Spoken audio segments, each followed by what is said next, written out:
ભાવનગર ખાતે નવાપરા મેમણ સમાજના હોલમાં મુસ્લિમ એકતા સમિતિ દ્વારા સમસ્ત મુસ્લિમ સમાજ માટે એક મહત્વપૂર્ણ કાર્યક્રમનું આયોજન કરવામાં આવ્યું.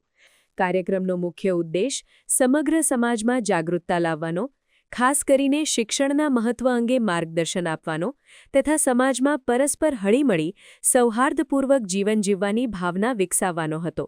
આ ઉપરાંત મુસ્લિમ સમાજમાં રહેલા અંદરના ભેદભાવ દૂર કરી એકતા સાથે કેવી રીતે આગળ વધવું તે મુદ્દે વિસ્તૃત ચર્ચા અને મનન કરવામાં આવ્યું હતું.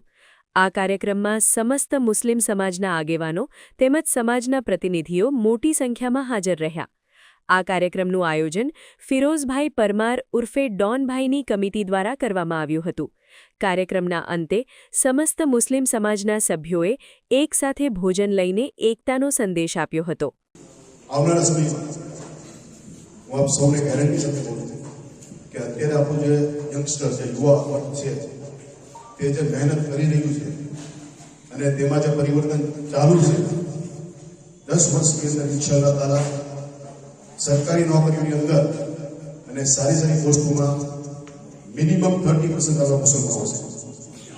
મિનિમમ 30%. આટલી મહેનત અત્યારે ચાલુ છે, એનું રિઝલ્ટ 10 વર્ષ પછી મળશે.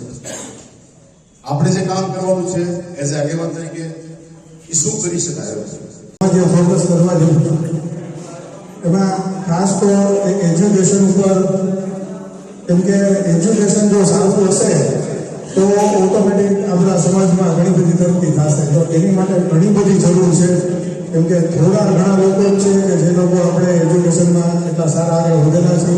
ઘણો કામ અલગ અલગ બધા સમાજ કરી જ રહ્યા છે, પણ હજી સાથે મળીને પણ આમાં જેટલું શક્ય હોય એટલું આપણે કરવું જોઈએ.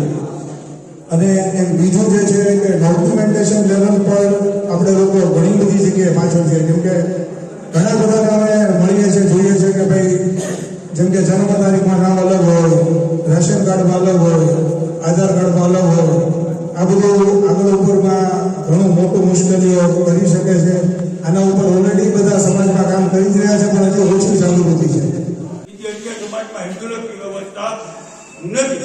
તો હવે આપણે એની એક બધા સમાજ જો ભેગા થશું અને સાથે મળીને કામ કરશું તો ઇન્શાઅલ્લાહ મુસ્લિમ સમાજની હોસ્પિટલે હશે અને કોલેજો ને સ્કૂલો હશે, પણ એની માટે આપણે વિરોધ કરવાનું બંધ કરવું પડે, એકબીજાના દાંડિયા ખેંચવાનું બંધ કરવું પડે. મેઇન મકસદ આ છે કે આ ઓજા છે, આ મેમણ છે, ના હોરા છે, ના ફલાણો છે, ના જાતિ છે, ના. સમાચારની અવનવી અપડેટ જોતા રહો નિખરતા ગુજરાત ન્યૂઝ સાથે. નિખરતા ગુજરાત ન્યૂઝને લાઇક, શેર, સબસ્ક્રાઇબ કરો અને બેલ આઇકન દબાવીને સમાચારની ઝડપી માહિતી મેળવો.